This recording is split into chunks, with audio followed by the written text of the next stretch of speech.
진짜 이런 일이 있을 수 있을까요? 20년. 무려 20년을 한자리에서 국밥을 끓여온 여자가 있었습니다. 새벽 4시에 일어나 사골을 고르고 밤 10시까지 설거지를 하며 살아온 인생. 그런데 지금 이 여자의 가게가, 아니, 인생 전체가 산산조각 나려 하고 있었어요. 쾅! 철제 간판이 바닥에 내동댕이 쳐졌습니다. 시장통 한복판에서 벌어진 광경에 사람들이 하나둘 모여들기 시작했어요. 까만 점퍼를 입은 남자 대여섯 명이 작은 국밥집을 에워싸고 있었고, 그 한가운데서 허리가 꺾일 듯 무릎을 꿇은 여자가 오열하고 있었습니다. 제발이요.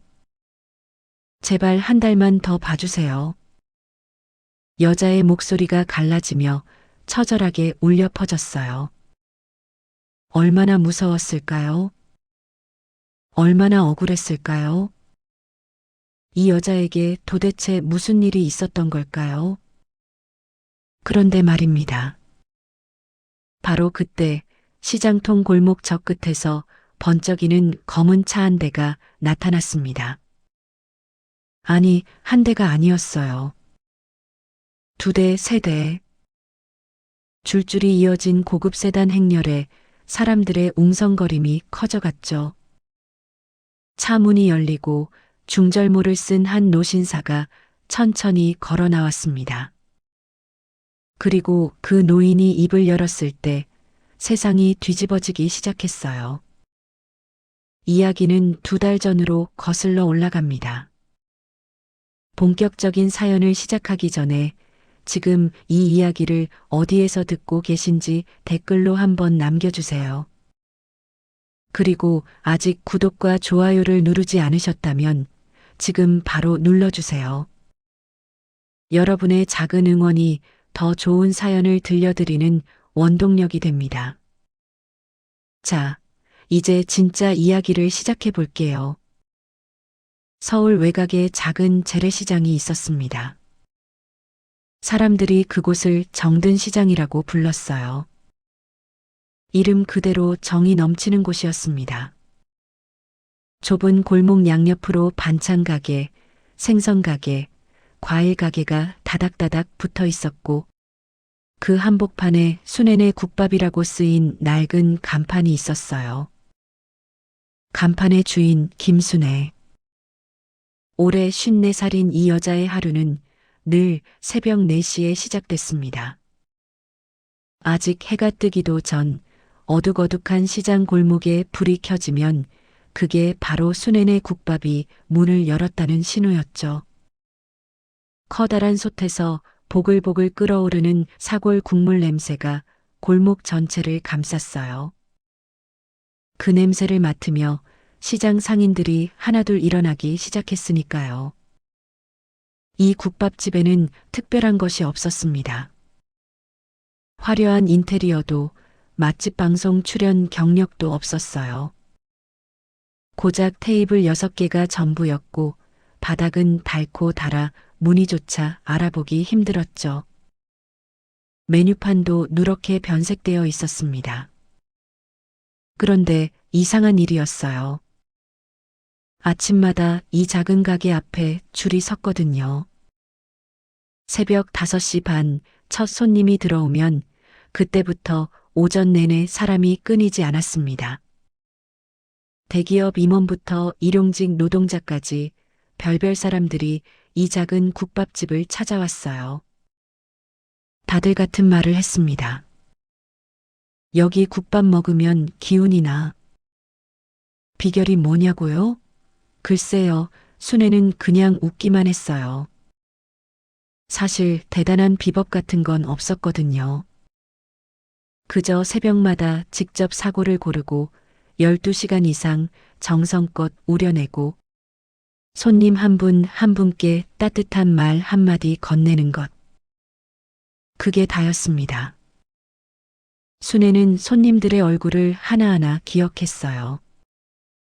오늘따라 얼굴이 야위어 보이는 어머니에게는 고기를 조금 더 넣어드렸고, 현장 나간다는 노동자에게는 밥을 푸짐하게 퍼주었죠. 가끔은 돈이 없다는 손님에게 외상까지 해주었습니다. 시장 사람들은 그런 순애를 보며 혀를 내둘렀어요. 순애야, 너 그러다 망한다. 괜찮아요, 언니. 배고픈 사람 밥 한 끼 못 먹여요? 참 바보 같은 여자였죠. 그런데 이 여자에게도 아픔이 있었습니다. 29에 결혼했어요. 남편은 버스 기사였는데 정직하고 성실한 사람이었죠. 첫째 아들을 낳고 둘째 딸을 낳고 셋째 아들까지. 가난했지만 행복한 가정이었습니다. 그런데 운명은 참 잔인했어요. 둘째 딸이 초등학교에 입학하던 해 남편이 사고를 당했습니다. 빗길에 미끄러진 버스가 가드레일을 들이받았고 승객은 모두 살았지만 남편만 숨을 거뒀어요. 고작 38살이었습니다. 그날 이후 순애의 삶은 완전히 달라졌어요. 어린 새 아이를 데리고 어떻게든 살아야 했습니다. 처음엔 남의 집 식모살이도 해봤고 공장에서 야간 근무도 해봤어요. 손에 물집이 잡히고 허리가 끊어질 것 같았지만 이를 악물었습니다. 아이들 앞에서는 절대 눈물을 보이지 않았거든요. 그러다 시작한 것이 국밥 장사였어요. 처음엔 리어카에 솥 하나 싣고 새벽 시장을 돌았습니다. 목이 터져라 외치며 하루하루를 버텼죠. 그렇게 5년을 모아서 정든 시장 한 구석에 가게를 얻었고 그 뒤로 15년. 무려 20년을 한자리에서 국밥을 끓여왔습니다. 그 사이 아이들은 자랐어요. 첫째 아들은 장학금 받아 대학을 졸업하고 지금은 중소기업에서 일하고 있습니다. 둘째 딸은 간호사가 되어 대학병원에서 근무하고 있죠. 막내 아들만 아직 대학교 3학년. 한 학기만 더 버티면 졸업이었어요. 아이들이 이제 그만 쉬라고 할 때마다 순애는 고개를 저었습니다. 이 가게가 좋다고 손님들 얼굴 보는 게 낙이라고요. 진심이었어요.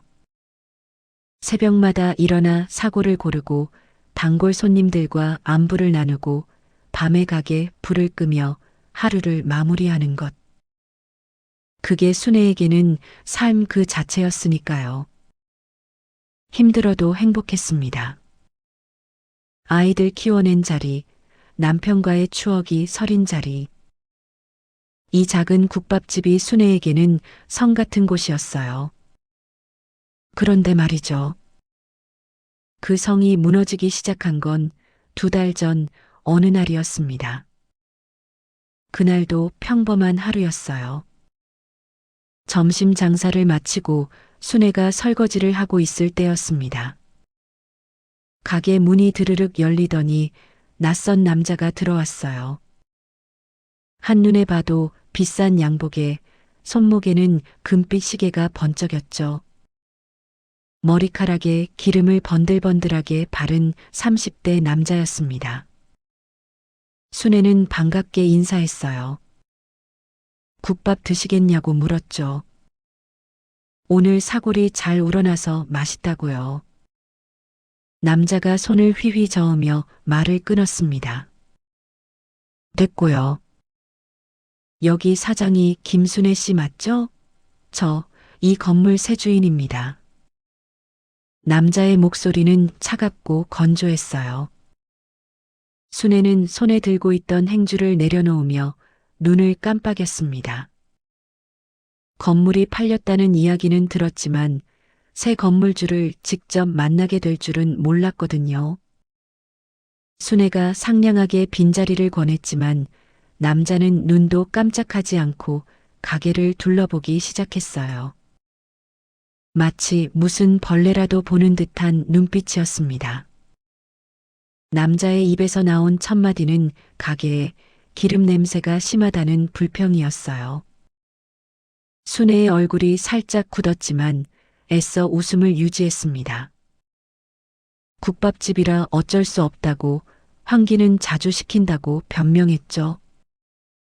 그때 남자가 양복 안주머니에서 서류 한 장을 꺼내더니 테이블 위에 턱 내려놨어요. 계약서 다시 썼으니까 사인해요. 순애가 서류를 집어들었습니다. 한 줄 한 줄 읽어 내려가던 얼굴이 점점 창백해졌어요. 손이 덜덜 떨리기 시작했습니다. 월세가 3배로 올라 있었거든요. 지금까지 100만 원을 내고 있었는데 갑자기 300만 원이라니. 순애는 눈을 의심했어요. 숫자를 몇 번이고 다시 봤습니다. 하지만 숫자는 변하지 않았죠. 순애는 떨리는 목소리로 물었어요. 이건 너무 많이 오른 거 아니냐고. 아무리 그래도 3배는 너무하다고요. 그때였습니다. 남자의 눈이 싸늘하게 빛났어요. 입술을 삐죽 내밀더니 비웃음 섞인 말을 내뱉었습니다. 아줌마, 상황 파악 좀 해요. 이 자리가 얼마짜린지 알아요? 요즘 이 동네 핫하거든요. 재개발 지역이라고. 순애는 아무 말도 할 수가 없었어요. 남자는 계속해서 말을 이어갔습니다. 솔직히 가게 냄새 때문에 옆 상가에서 민원이 들어온 지 오래됐다고. 자기 아버지가 워낙 착해서 참고 있었던 거라고요. 이제 아들인 자기가 관리하니까 적응하든가 나가든가 하라며 으름장을 놓았어요. 가슴이 철렁 내려앉는 것 같았습니다. 순애가 간신히 입을 열었어요. 여기서 20년을 장사했다고, 권리금도 있다고요. 권리금? 남자가 피식 웃었어요. 그 웃음소리가 얼마나 차가웠는지 순애는 평생 잊지 못할 것 같았습니다. 남자는 계약서에 권리금 조항이 없다며 법적으로 줄 게 뭐가 있냐고 비아냥거렸어요. 순애의 눈앞이 캄캄해졌습니다. 남자는 마지막으로 한 달을 주겠다며 다음 달까지 새 계약을 안 하면 그냥 나가야 한다고 통보했어요. 요즘 힙한 카페가 들어온다고 벌써 계약 대기 중이라면서요. 쿵. 문이 닫히고 순애는 그 자리에 주저앉았습니다. 20년. 아이들 키운 20년. 남편 제삿밥 지어온 20년. 그 모든 시간이 고작 한 달 안에 사라질 위기에 처한 거였어요. 순애는 아무에게도 말하지 못했습니다. 아이들에게 걱정 끼치기 싫었거든요. 첫째는 결혼 준비 중이었고, 둘째는 병원에서 야근에 시달리고 있었고, 막내는 취업 준비로 머리가 빠지던 참이었으니까요. 괜찮다고, 자기가 해결할 수 있다고 혼자 되뇌며 버텼습니다. 월세 300만 원. 어떻게든 마련해 보려고 별짓을 다 했어요. 새벽에 일찍 나와 장사를 늘려보기도 하고 반찬 가짓수를 줄여 원가를 아껴보기도 했죠. 하지만 계산기를 두드릴수록 절망만 깊어졌습니다. 도저히 답이 안 나왔어요. 그런데 진짜 문제는 따로 있었습니다. 그 남자가 가만히 있지 않았거든요. 하루가 멀다 하고 가게에 나타났어요. 손님이 붐비는 점심시간에 일부러 찾아와서 행패를 부리기 일쑤였습니다. 아직도 안 나갔냐며, 언제까지 버틸 거냐며 소리를 질렀죠.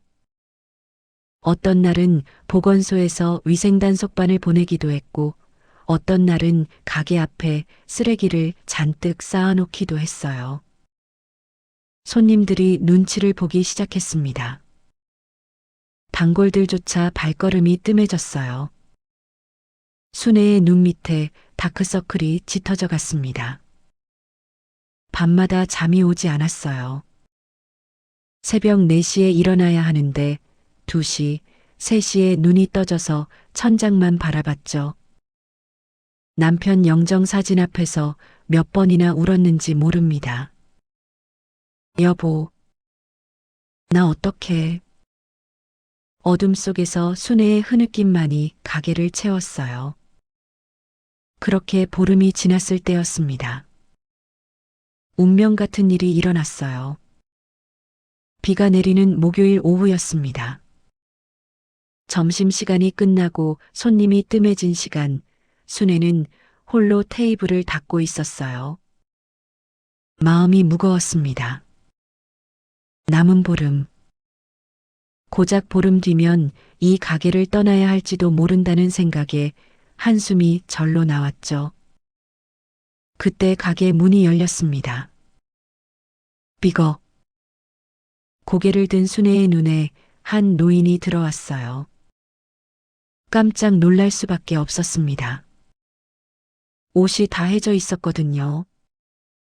낡은 점퍼는 여기저기 기운 자국이 있었고 바지는 무릎이 해져서 속살이 비쳤어요. 머리카락은 희끗희끗했고 수염은 덥수룩하게 자라 있었습니다. 게다가 비까지 흠뻑 맞은 상태였어요. 물이 뚝뚝 떨어지고 있었습니다. 순애는 재빨리 마른 수건을 들고 달려갔어요. 비 맞으셨다며 어서 들어오시라며 노인을 안으로 모셨습니다. 노인은 미안한 듯 고개를 숙였어요. 우물쭈물하며 주머니를 뒤지더니 구겨진 지폐 몇 장을 꺼냈습니다. 국밥 한 그릇만 달라고 조심스레 말했죠. 순애는 환하게 웃으며 노인을 자리로 안내했습니다. 따끈한 거 바로 갖다 드리겠다고 했어요. 노인이 자리에 앉자 가게 한쪽에 있던 손님 2명이 인상을 찌푸렸습니다. 코를 막으며 수군거리는 소리가 들렸어요. 냄새가 난다며 나가자고 하더니 돈을 내고 황급히 가게를 나가버렸습니다. 순애는 속으로 한숨을 쉬었지만 내색하지 않았어요. 오히려 국밥 그릇에 고기를 수북이 올렸습니다. 천천히 드시라며 국밥을 내어드렸죠. 그때 순애의 눈에 무언가가 들어왔습니다. 노인의 손이었어요. 놀랍게도 노인의 손은 비록 낡은 옷과는 달리 깨끗하게 관리되어 있었습니다. 손톱도 단정하게 다듬어져 있었고 손등에 검버섯은 있었지만 피부가 고왔어요. 어딘가 이상했지만 순애는 대수롭지 않게 넘겼습니다. 노인은 국밥을 조심스럽게 떠먹기 시작했어요. 한 숟갈, 2숟갈. 눈을 질끈 감더니 깊은 한숨을 내쉬었습니다. 이 맛이라며, 진짜 이 맛이라며 중얼거렸어요. 순애가 다가가 입에 맞으시냐고 물었습니다. 노인이 고개를 끄덕이며 대답했어요. 목소리가 떨리고 있었습니다. 요즘 이런 맛을 내는 집이 없다며 옛날에 돌아가신 어머니가 끓여주시던 국밥 맛이 꼭 이렇다며 감격해했죠. 순애의 마음이 따뜻해졌습니다. 국물 더 드시겠냐고 물었지만 노인은 이것만 해도 감사하다며 손사래를 쳤어요. 순애는 주방으로 돌아가 무언가를 꺼내왔습니다. 김이 모락모락 나는 시루떡이었어요. 아침에 단골 할머니가 갖다 준 건데 아직 따끈따끈했거든요. 어르신 드시라며 내밀었습니다. 혼자 먹기 아깝다고요. 노인의 눈가가 촉촉해졌습니다. 이런 귀한 걸 어떻게 받느냐며 망설였지만 순애가 괜찮다고 권하자 떨리는 손으로 시루떡을 집어들었어요. 한 입, 2입. 허겁지겁 먹기 시작했습니다. 순애는 그 모습을 흐뭇하게 바라보며 설거지를 하러 돌아섰어요. 바로 그 순간이었습니다. 컥, 컥컥. 등 뒤에서 이상한 소리가 들렸어요. 순애가 화들짝 돌아봤습니다. 심장이 철렁 내려앉았어요. 노인이 목을 움켜쥐고 있었거든요. 얼굴이 시퍼렇게 질려 있었습니다. 입을 벌리고 있는데 숨이 안 쉬어지는 게 분명했어요. 떡이 목에 걸린 거였습니다. 어르신, 어르신. 순애가 달려갔어요. 노인은 이미 의자에서 미끄러져 바닥에 주저앉아 있었습니다. 눈이 뒤집히려고 하고 있었어요. 손이 허공을 헛되이 휘저었죠. 바로 그때 가게 문이 벌컥 열렸습니다. 건물주 아들이었어요. 남자는 바닥에 쓰러진 노인을 보고 뒷걸음질 쳤습니다. 얼굴에 역겨움이 가득했어요. 뭐야, 이 영감탱이 왜 이래? 죽으려면 밖에 가서 죽어. 아줌마, 여기서 사람 죽으면 가게 망해. 남자는 소리를 지르며 한 발짝도 다가오지 않았습니다. 순애는 그 말을 듣지도 않았어요. 남편이 죽던 날 아무것도 못해준 그 무력감이 떠올랐습니다. 다시는 눈앞에서 사람을 잃고 싶지 않았어요. 순애는 노인의 등 뒤로 돌아가 허리를 감싸 안았습니다. 예전에 TV에서 본 응급처치법이 떠올랐어요. 하임리히법. 주먹을 쥐고 배꼽이 명치 아래를 세게 밀어 올려야 한다고 했습니다. 어르신, 조금만 참으세요. 힘껏 밀어 올렸어요. 한 번, 두 번, 세 번. 안 돼, 안 나와. 땀이 등을 타고 흘러내렸습니다. 노인의 몸이 점점 축 늘어지고 있었어요. 시간이 없었습니다. 순애는 이를 악물었어요. 4번, 5번. 온 힘을 다해 밀어 올렸습니다. 그리고 6번째. 컥! 노인의 입에서 떡덩이가 튀어나왔어요. 캣! 캣! 하! 노인이 가쁜 숨을 몰아쉬기 시작했습니다. 얼굴에 혈색이 돌아왔어요. 순애는 그제야 다리에 힘이 풀려 그 자리에 털썩 주저앉았습니다. 심장이 터질 것 같았어요. 손이 사시나무처럼 떨리고 있었죠. 건물주 아들은 그 광경을 멍하니 바라보다가 진짜 살아났다며 중얼거렸어요. 그리고 뭔가 쪽팔린 듯 씩씩거리며 가게를 나가버렸습니다. 순애는 노인에게 물을 떠다 주며 등을 토닥였어요. 괜찮으시냐고, 병원 가봐야 하는 거 아니냐고 걱정스레 물었습니다. 노인이 고개를 저으며 순애의 손을 꼭 잡았어요. 그 눈에 눈물이 글썽이고 있었습니다. 고맙습니다. 정말 고마워요. 노인의 목소리가 갈라졌어요. 순애는 괜히 부끄러워져서 손을 빼며 웃었습니다. 다행이라고, 어르신이 괜찮으시니까 자기야 다행이라고요. 노인은 한참을 순애의 얼굴을 바라보았어요.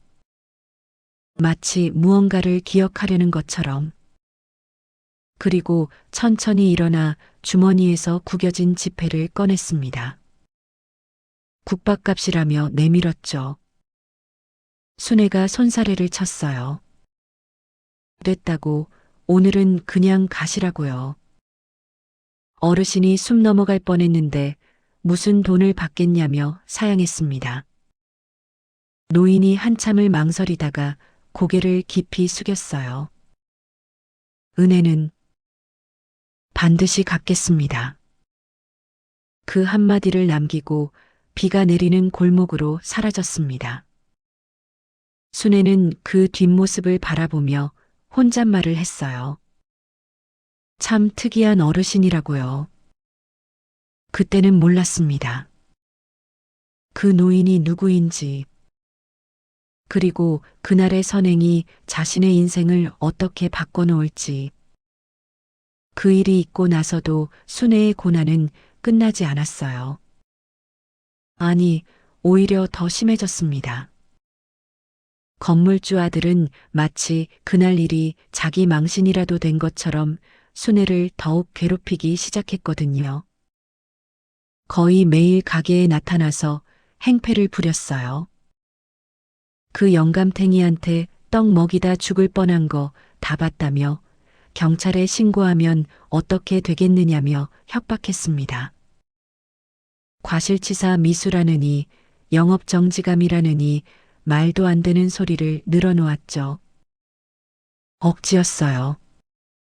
말도 안 되는 협박이었습니다. 하지만 순애는 법을 몰랐고 혼자였어요. 누구 하나 편을 들어주는 사람이 없었습니다. 그렇게 일주일이 지났어요. 어느 날 건물주 아들이 또 찾아왔습니다. 그런데 이번엔 혼자가 아니었어요. 까만 점퍼를 입은 덩치 큰 남자 5명이 뒤를 따르고 있었습니다. 순애의 심장이 쿵 내려앉았어요. 저 사람들이 뭐냐고 떨리는 목소리로 물었습니다. 건물주 아들이 비죽 웃었어요. 순애가 말을 안 들으니까 철거 전문가를 모셨다며 내일까지 안 비우면 이 사람들이 도와줄 거라고 했습니다. 순애의 다리가 후들후들 떨렸어요. 한 달. 한 달 준다고 했잖아요. 아직 열흘이나 남았는데. 순애가 절박하게 외쳤습니다. 남자가 손목시계를 힐끗 보며 말했어요. 마음이 바뀌었다고 내일 카페 인테리어 업체가 들어와야 해서 시간이 없다고요. 순애는 절박한 심정으로 남자의 바짓가랑이를 붙잡았어요. 제발 며칠만 더 달라고 뭐든 하겠다고 애원했습니다. 남자가 발로 순애의 손을 걷어찼어요. 더러워. 손 치워. 순애가 바닥에 쓰러졌습니다. 손등이 까져서 피가 났어요. 하지만 더 아픈 건 가슴이었습니다. 20년. 20년을 바친 곳에서 쫓겨나는 것도 서러운데 이렇게 짐승처럼 내쫓기다니. 그날 밤 순애는 빈 가게에 혼자 남아 밤새 울었어요. 남편 영정 사진을 끌어안고 흐느꼈습니다. 여기가 없어지면 어디로 가야 하냐고, 어떡 하면 좋으냐고 사진에 대고 울부짖었죠. 새벽이 밝아왔습니다. 순애는 부은 눈을 비비며 일어났어요. 오늘이 마지막 일지도 모르니까 마지막으로 국밥이라도 끓여야겠다고 생각했습니다. 새벽 4시. 솥에 불을 올리고 사골을 넣고 물을 부었어요. 보글보글 끓어오르는 국물을 바라보며 순애는 지난 20년을 떠올렸습니다. 처음 리어카 끌고 새벽 시장 돌던 날. 아이들 급식비 벌려고 밤잠 설치던 날. 단골 할머니가 딸처럼 생각한다며 울던 날. 첫째 아들 대학 합격 소식 듣고 국밥솥 앞에서 펑펑 울던 날. 전부 다 이 가게에서 일어난 일이었어요. 이제 정말 끝인가 봐. 순애는 국자를 내려놓고 고개를 떨궜습니다. 아침 9시. 정든 시장에 예사롭지 않은 기운이 감돌았어요. 순애네 국밥 앞에 사람들이 모여들기 시작했거든요. 소문이 퍼진 거였습니다. 20년 된 국밥집이 오늘 강제로 쫓겨난다는 소문이요.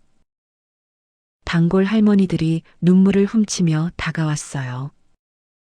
뭘 도와줄 수 있겠냐며 안타까워했습니다. 순애는 애써 웃었어요.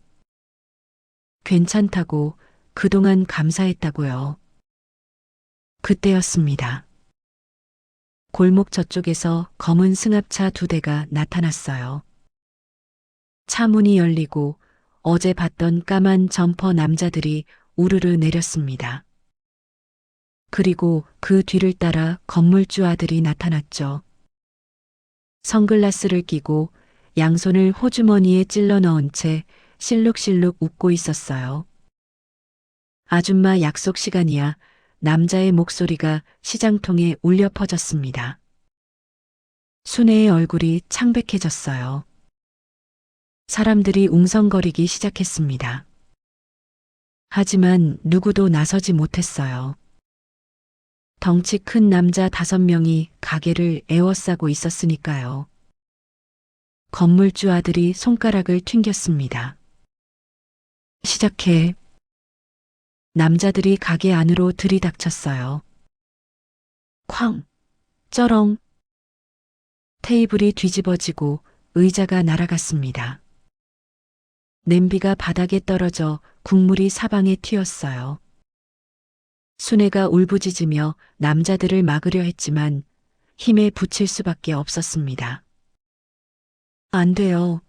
제발 그만해요. 순애의 비명이 시장에 울려 퍼졌어요. 순애가 남자 하나의 팔을 붙잡았습니다.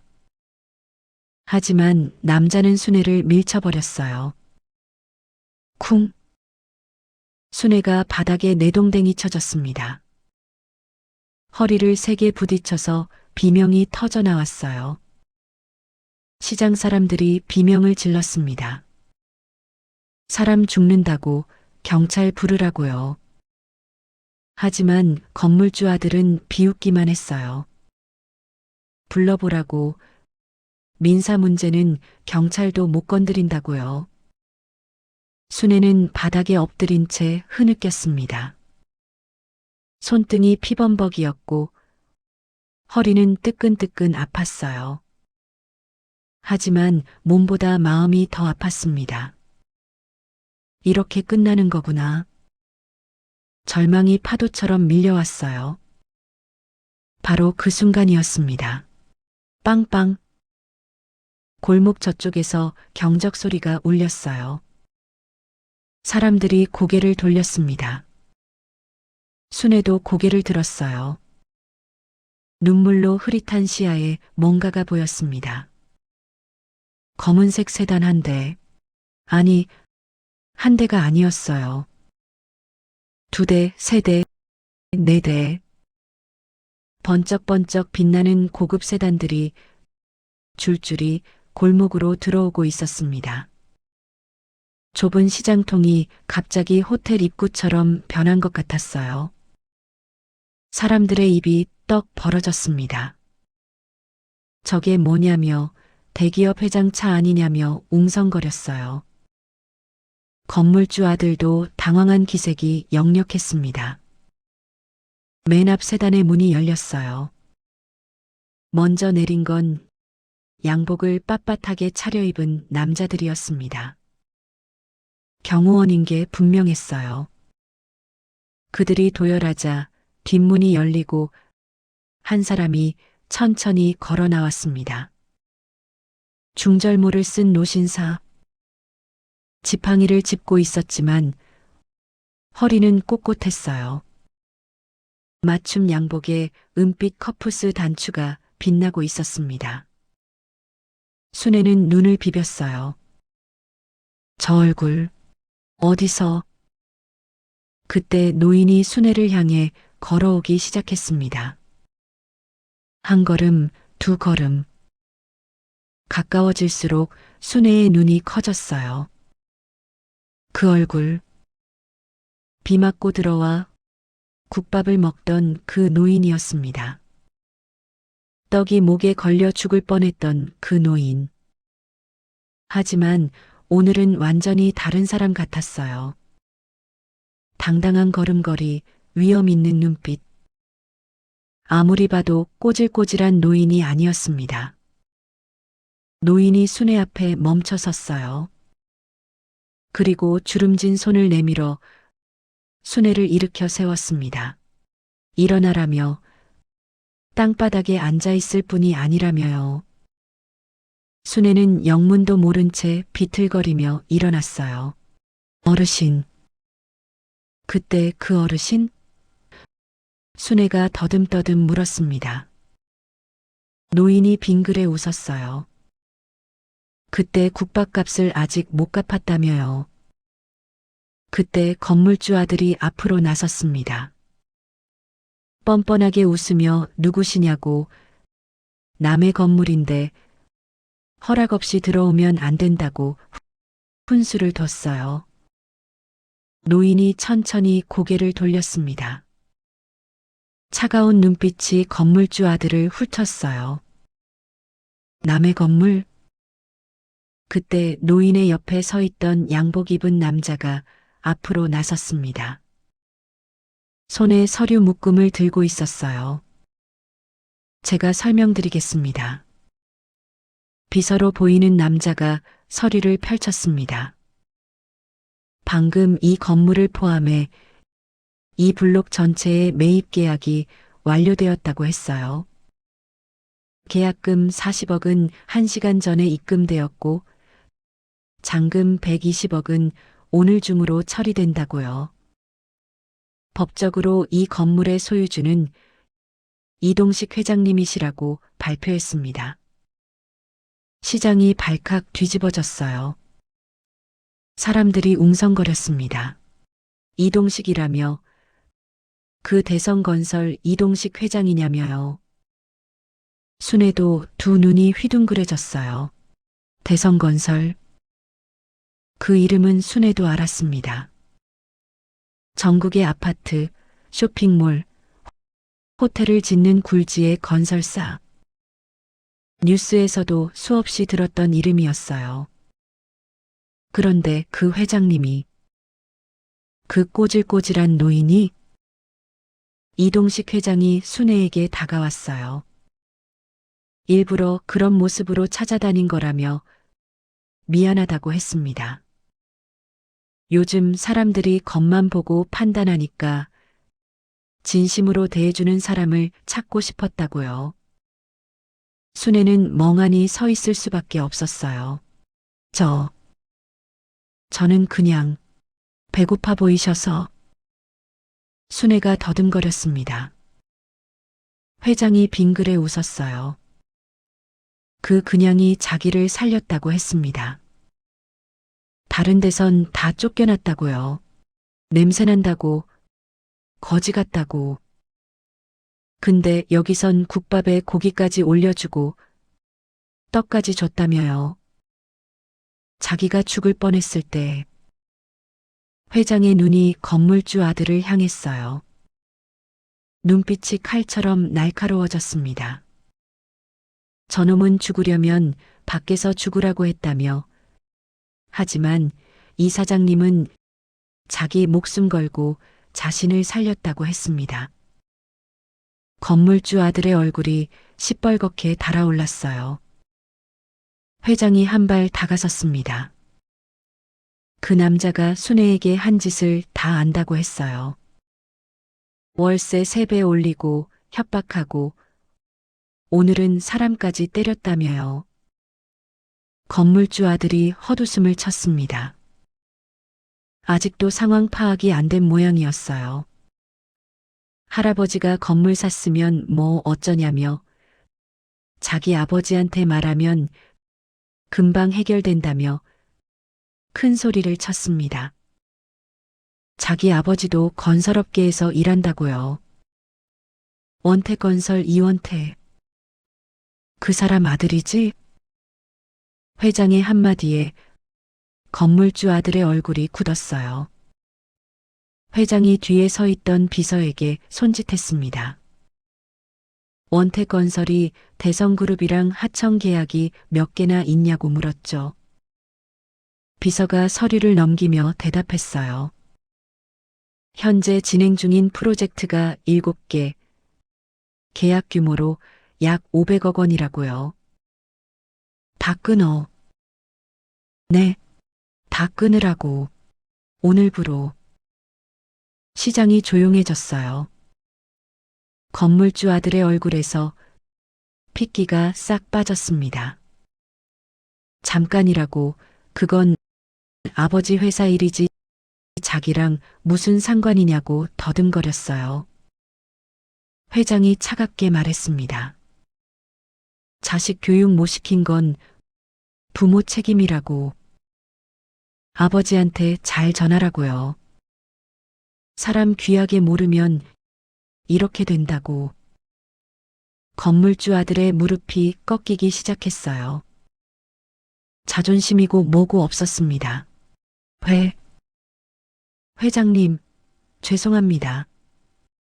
제가 잘못했습니다. 한 번만 봐주세요. 남자가 바닥에 엎드려 이마를 찧었어요. 조금 전까지 순애를 짐승처럼 굴렸던 그 남자가 지금 바닥에서 절을 하고 있었습니다. 회장은 차갑게 내려다봤어요. 자기 앞에서 빌 게 아니라 저 사장님한테 빌어야 한다고요. 남자가 기어서 순애 앞으로 왔습니다. 눈물 콧물이 범벅이 된 얼굴로 바닥에 머리를 박았어요. 사장님, 죄송합니다. 제가 미쳤었어요. 제발 한 번만 용서해 주세요. 남자의 울음소리가 시장에 울려 퍼졌습니다. 순애는 멍하니 그 모습을 내려다봤어요. 20년. 20년 동안 숱한 어려움을 겪었지만 이렇게 극적인 반전은 처음이었습니다.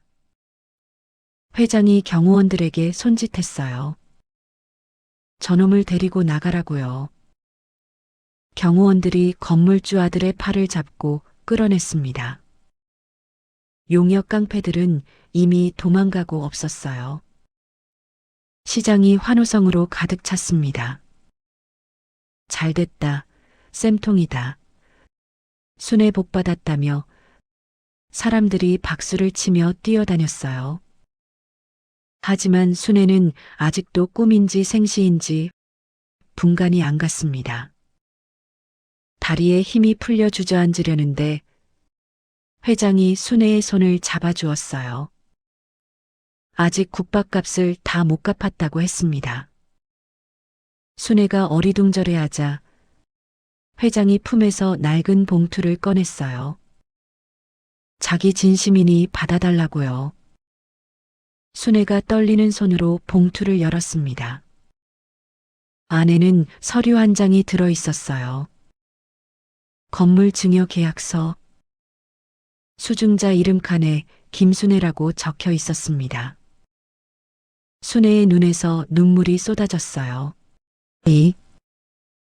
이게 무슨... 순애가 말을 잇지 못했습니다. 회장이 말했어요. 이 건물이 이제 순애 거라고. 월세 걱정 없이 장사하라고요. 그 따뜻한 국밥을 계속 끓여달라고. 순애는 한동안 아무 말도 할 수 없었습니다. 그저 울기만 했어요. 20년 동안 쌓인 서러움이, 막막함이 눈물과 함께 쏟아져 나왔습니다. 회장이 순애의 등을 토닥이며 말했어요. 사장님이 나한테 베푼 건 국밥 한 그릇이 아니요. 존엄이요. 사람을 사람으로 대해준 거요. 그게 얼마나 귀한 건지 사장님은 모를 거요. 회장의 목소리도 살짝 떨리고 있었습니다. 순애가 고개를 들었어요. 눈물 범벅인 얼굴로 웃었습니다. 감사합니다. 정말 감사합니다. 순애가 연신 고개를 숙였어요. 회장도 웃었습니다. 고마운 건 자기라며 덕분에 목숨도 건지고 세상에 좋은 사람도 아직 있다는 걸 알았다고요. 그 일이 있고 나서 시장은 한동안 난리가 났어요. 뉴스에도 나왔거든요. 국밥 한 그릇의 기적, 생명의 은인에게 건물을 선물한 회장님. 기자들이 순회네 국밥 앞에 줄을 섰습니다. 하지만 순회는 인터뷰를 거절했어요. 자기는 그냥 평범한 국밥집 아줌마라고, 특별한 거 없다고요. 대신 순회는 매일 새벽 4시에 일어나 국밥을 끓였습니다. 예전과 똑같이요. 달라진 건 딱 하나. 이제 월세 걱정을 안 해도 된다는 것뿐이었어요. 가게 간판도 그대로 두었습니다. 순회네 국밥. 낡은 간판이었지만 순회에게는 가장 소중한 간판이었으니까요. 그런데 순회는 한 가지 결심을 했어요. 매주 수요일 홀로 사는 어르신들께 무료로 국밥을 대접하기로 한 거였습니다. 회장님한테 받은 은혜를 자기도 나눠야 한다고요. 첫 번째 무료 급식 날 60명이 넘는 어르신들이 찾아왔어요. 다들 눈물을 글썽이며 국밥을 드셨습니다. 이런 귀한 걸 그냥 주다니 순애가 천사라며 고마워했죠. 순애는 그 모습을 보며 행복했어요. 돈보다 건물보다 이렇게 사람들과 정을 나누는 게 더 좋았으니까요. 한 달 후 순애에게 전화 한 통이 걸려왔습니다. 발신자는 이동식 회장의 비서였어요. 회장님께서 오늘 저녁에 식사하시자고 한다며 가족분들도 함께 오시면 좋겠다고 했습니다. 순애는 어리둥절했지만 아이들에게 연락했어요. 다행히 셋 다 시간이 됐습니다. 저녁 순애와 아이들은 회장이 지정한 식당에 도착했어요. 회장이 반기며 빙그레 웃었어요. 우리는 한 가족이니 여기서 가족끼리 식사하고 싶었다고요. 순애의 눈가가 촉촉해졌어요. 그날 두 가족은 함께 식사를 했습니다. 순애의 막내 아들이 회장에게 고개를 숙였습니다. 엄마를 살려주셔서 정말 감사하다고요. 회장이 고개를 저었어요. 순서가 틀렸다며 자기 목숨을 먼저 살려준 건 순애 사장님이라고요. 두 가족은 밤늦도록 이야기를 나눴습니다. 웃고 울고 추억을 나눴어요. 순애는 그날 밤 남편 영정 사진 앞에서 이렇게 말했습니다. 여보, 나 이제 괜찮을 것 같아. 좋은 사람들 만났어. 1년이 지났어요. 순애네 국밥은 여전히 정든 시장 한복판에 있었습니다. 달라진 게 있다면 줄이 더 길어졌다는 것. 이제는 전국에서 손님이 찾아왔어요. 하지만 순애는 가격을 올리지 않았습니다. 국밥 한 그릇 8,000원. 예전 그대로였어요. 단골들이 왜 안 올리냐고 물으면 순애는 웃으며 대답했습니다. 배고픈 사람이 부담 없이 먹을 수 있어야 한다고. 자기도 그랬으니까요. 그리고 건물주 아들은요?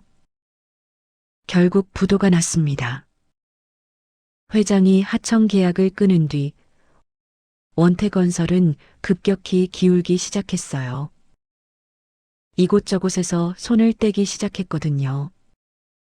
업계에 소문이 퍼졌습니다. 이동식 회장 미움산 회사라고. 결국 건물주 아들은 모든 재산을 잃고 빚더미에 앉게 됐어요. 어느 날 그 소식을 들은 순애가 한숨을 쉬었습니다. 그래도 사람인데 불쌍하다고요. 딸이 기가 막히다는 듯 말했어요. 그 사람이 엄마한테 뭘 했는데 쌤통이라고요. 순애가 고개를 저었습니다. 그래도 복수가 뭐가 좋으냐고. 불행한 사람 보면 마음이 안 좋다고요. 순애는 끝까지 그 사람을 미워하지 않았어요. 그게 순애였습니다. 3년이 흘렀어요. 순애는 60살이 됐습니다. 첫째 아들은 결혼해서 손주를 낳았고 둘째 딸은 수간호사로 승진했어요. 막내 아들은 대기업에 취직해서 제 밥벌이를 하고 있었습니다. 순애는 여전히 새벽 4시에 일어났어요. 이젠 허리도 아프고 무릎도 안 좋았지만 솥 앞에 서면 피로가 싹 사라졌습니다. 보글보글 끓어오르는 국물을 보면 행복했거든요. 어느 날 이동식 회장이 또 찾아 여전히 허름한 옷차림이었습니다. 국밥 한 그릇 달라며 자리에 앉았죠. 순애가 웃으며 또 그 옷이냐고 물었어요. 회장이 껄껄 웃었습니다. 이 옷 입어야 진짜 맛집을 찾는다며 비싼 옷 입으면 다들 서비스만 줘서 맛을 모르겠다고요. 순애가 국밥을 내왔어요. 회장이 한 숟갈 떠먹고 눈을 감았습니다. 역시 세상에 이 맛 내는 집은 여기밖에 없다며 감탄했죠. 순애가 맞은편에 앉았어요. 회장님, 그때 안 물어봤는데요. 순애가 조심스레 입을 열었습니다. 뭐요? 왜 저한테 건물을 주셨어요? 그냥 돈을 주셔도 됐잖아요. 회장이 국밥 그릇을 내려놓고 순애를 바라봤습니다. 자기도 예전엔 가난했다고 했어요. 어릴 때 어머니가 시장에서 국밥을 팔았는데 건물주가 쫓아내서 장사를 못하게 됐다고요. 어머니는 그 충격으로 몸져 누우셨고 얼마 안 있어 돌아가셨다고 했습니다. 순애의 눈가가 촉촉해졌어요. 회장이 계속 말했습니다. 그때 맹세했다고요. 돈 많이 벌어서 어머니 같은 분들이 쫓겨나지 않게 해주자고. 근데 돈만 많아지니까 그 마음을 잊어버렸다며요. 사람들이 자기 앞에서 굽신거리니까 자기가 뭔가 대단한 사람인 줄 알았다고요. 회장이 쓸쓸하게 웃었습니다. 그런데 허름하게 차려입고 다녀보니까 보이더라고요.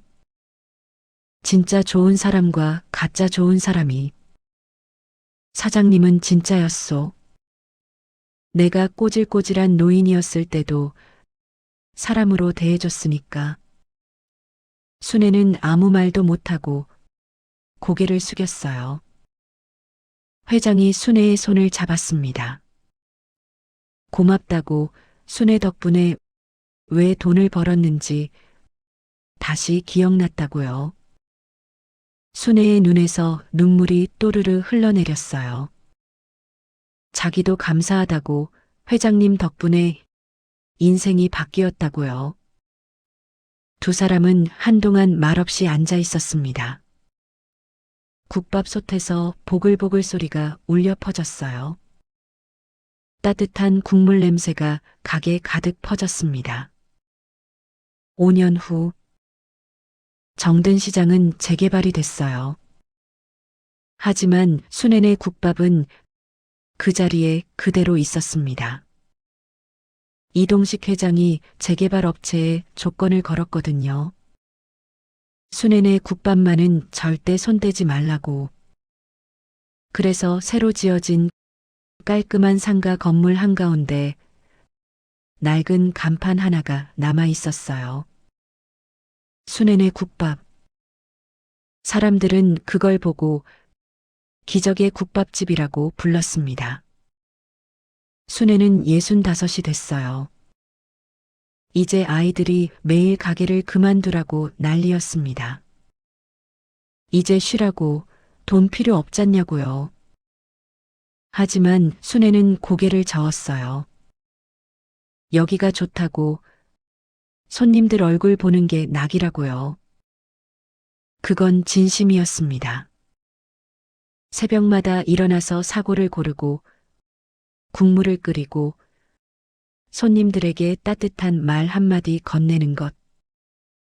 그게 순애의 삶이었고 행복이었으니까요. 어느 날 한 젊은 여자가 국밥집을 찾아왔어요. 초라한 옷차림에 눈이 퉁퉁 부어 있었습니다. 분명 많이 울었던 모양이었어요. 여자는 구석자리에 앉아 국밥을 시켰습니다. 순애가 국밥을 갖다 주며 조용히 물었어요. 많이 힘드냐고. 여자가 고개를 푹 숙였습니다. 사업이 망했어요. 빚이 산더미고 살고 싶지 않아요. 여자의 목소리가 갈라졌어요. 순애는 아무 말 없이 여자 맞은편에 앉았습니다. 그리고 자신의 이야기를 들려줬어요. 남편을 잃고 새 아이를 키우며 국밥을 끓였던 이야기. 건물주에게 쫓겨날 뻔했던 이야기. 허름한 노인에게 베푼 작은 친절이 인생을 바꾼 이야기. 이야기가 끝날 때쯤 여자의 눈에서 눈물이 흘러내렸어요. 사장님도 그렇게 힘드셨어요? 여자가 흐느끼며 물었습니다. 순애가 여자의 손을 꼭 잡았어요. 힘들지 않은 사람이 어디 있어요. 다 힘들어. 근데 포기하면 안 돼요. 오늘 하루만 버텨봐요. 그러면 내일이 와. 내일 하루만 버티면 모레가 오고. 그러다 보면 어느새 좋은 날이 와요. 순애의 목소리는 따뜻했습니다.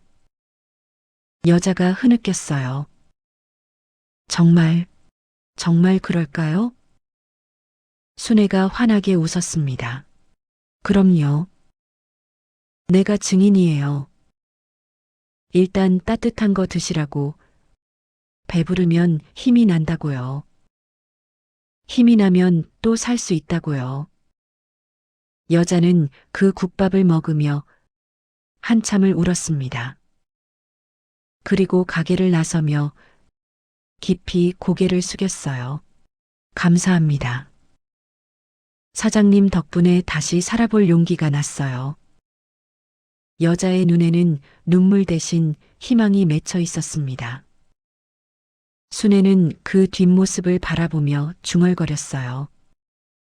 그래, 힘내. 넌 할 수 있어. 10년 후, 순애네 국밥은 전국에 7개 지점이 생겼어요.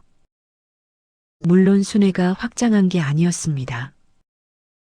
그 젊은 여자가 한 거였어요. 그 여자 이름은 민지였는데 그날 이후 인생이 바뀌었습니다. 순애에게 받은 용기로 다시 일어섰고 사업을 새로 시작했어요. 그리고 성공한 뒤 순애에게 찾아와 무릎을 꿇었습니다. 그때 국밥 먹고 살았다며 순애의 국밥 맛을 전국에 알려도 되겠냐고 물었어요. 순애는 처음엔 거절했습니다. 그냥 여기서 국밥 끓이는 게 좋다고요. 하지만 민지가 말했어요.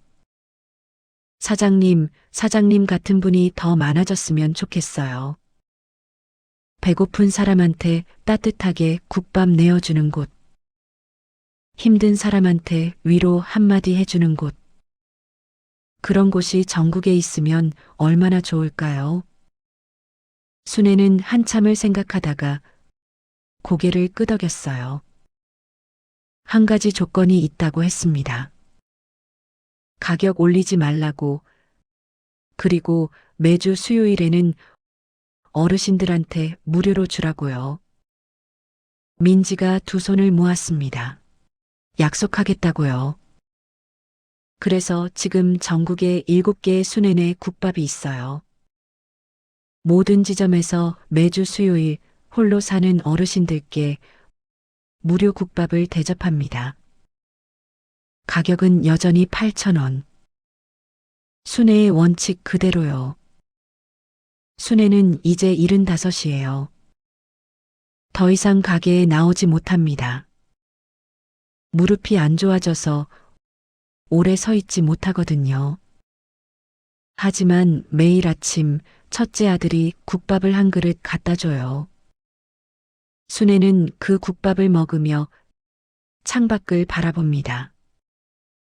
손주들이 뛰어다니는 모습을 보면서요. 여보, 나 행복해. 남편 영정 사진을 바라보며 중얼거려요. 힘들었지만 정말 행복했어. 어느 날 막내 손주가 물었어요. 할머니는 왜 국밥을 끓였어요? 순애가 손주를 무릎에 앉히며 대답했습니다. 배고픈 사람한테 따뜻한 밥 한 끼 먹이는 게 좋았거든. 그게 할머니가 할 수 있는 거였어. 근데 왜 그게 좋았어요? 순애가 잠시 생각하더니 웃었어요. 글쎄, 할머니도 배고팠던 적이 있었거든. 그때 누군가가 밥을 줬으면 얼마나 좋았을까 생각했어. 그래서 할머니가 그 누군가가 되고 싶었던 거야. 손주가 고개를 갸웃했어요. 할머니 착해요. 순애가 손주의 머리를 쓰다듬었습니다. 아니야. 할머니는 착한 게 아니야. 그냥 받은 만큼 나눈 거야. 할머니도 많이 받았거든. 여러분, 이 이야기가 실화라는 거 알고 계셨나요? 물론 이름과 장소는 바꿨어요. 하지만 실제로 있었던 일입니다. 허름한 노인에게 베푼 작은 친절이 인생을 바꾼 이야기. 그리고 그 친절이 또 다른 사람에게 전해진 이야기. 여러분이었으면 어떻게 하셨을까요? 비 맞고 들어온 꼬질꼬질한 노인에게 국밥을 내어주셨을까요? 아니면 냄새난다고 내쫓으셨을까요? 저는 이 이야기를 하며 계속 생각했어요. 나였으면 어땠을까? 솔직히 자신이 없더라고요. 바쁜 하루하루를 보내다 보면 남을 돌아볼 여유가 없잖아요. 하지만 이 이야기를 듣고 나니 한 가지는 분명해졌습니다. 작은 친절이 누군가의 인생을 바꿀 수 있다는 것. 그리고 그 친절은 결국 나에게 돌아온다는 것. 혹시 지금 힘든 분 계신가요? 순애 씨처럼 쫓겨날 위기에 처해 계신가요? 아니면 그 젊은 여자처럼 모든 것을 잃은 것 같으신가요? 괜찮아요. 오늘 하루만 버텨보세요. 그러면 내일이 와요. 내일 하루만 버티면 모레가 오고, 그러다 보면 어느새 좋은 날이 와요. 순애 씨가 그랬던 것처럼요. 이 이야기를 들으며 어떤 생각이 드셨나요? 댓글로 여러분의 생각을 남겨주세요. 따뜻한 말 한마디가 누군가에게 큰 힘이 될 수 있어요. 긴 이야기 끝까지 들어주셔서 진심으로 감사합니다. 구독과 좋아요, 알림 설정까지 해주시면 더 좋은 사연으로 찾아뵐게요. 여러분의 하루가 따뜻한 국밥 한 그릇처럼 포근하기를 바랍니다. 감사합니다.